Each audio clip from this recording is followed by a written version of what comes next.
Next up, match 2. Jeff Jarrett versus Razor Ramon. Intercontinental title match, no less. 13.5-minute match. It ends when Razor goes for the Razor's Edge, but the roadie jumps up and gets Jarrett DQ'd. Razor Ramon is accompanied by the 1-2-3 Kid for this match to try and nullify the presence of the roadie at ringside, because the roadie had already made a big difference to the title changing in the first place as the Royal Rumble 95. Matt is going to go on a rant about the fact that this is a DQ finisher. Tom, why don't you start?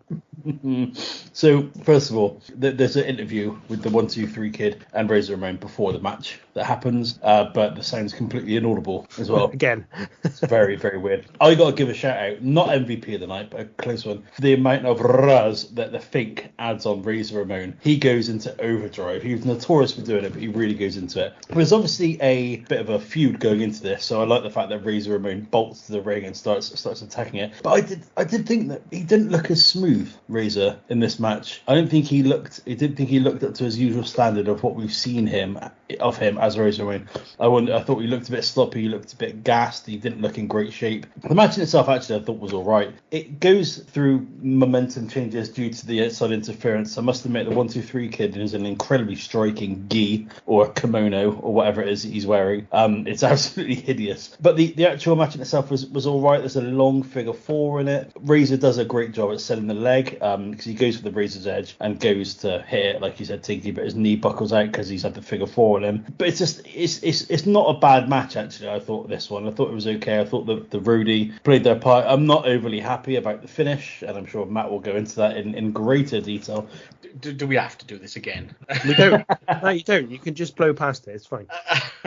Well, we know we're going to have to do it again because they continue to poke the bear. My opinion of the match is just immediately coloured just by how it's the same. Oh, God, I can't keep living in this hell. DQ finishes like this at a WrestleMania. Do you know, in fact, I'll almost forgive them for this one because, do you know what? This show was so utter that who cares? This is the one time, I suppose, it's actively forgivable. But I was watching it. I was thinking, okay, I mean, this is not my favourite match. I felt it was a bit long, and it was actually a bit long-winded. I felt it was a bit boring in places. But I was like, okay, let's see where it goes. And then, of course, my faith was rewarded with a giant middle finger. I can't get over it. I just felt like there was a particular spot in the middle of the match where they seemed to be.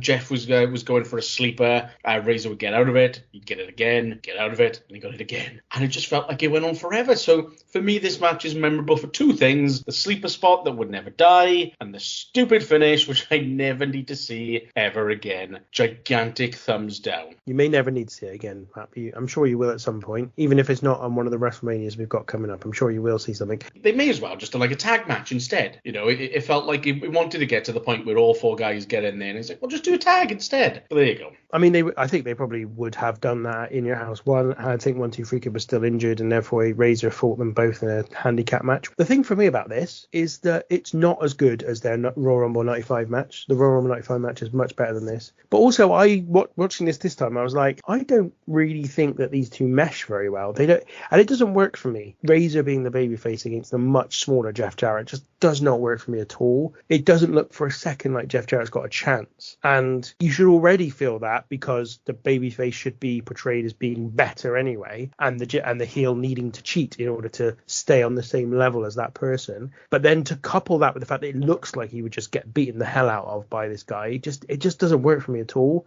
I just don't like it. So once again, Jim Ross tries to interview Jarrett in the aisle. Jarrett promised that payback is you know what. And that was about all I got from this. I wasn't at this point with two matches in. We've seen JR twice, and I'm like, I'm not seeing the value of having JR, a roving reporter, in the aisle. Just get him backstage and welcome them backstage. Well, also, why is Jeff Jarrett saying, payback is a you know what when they've kind of come out on top of it?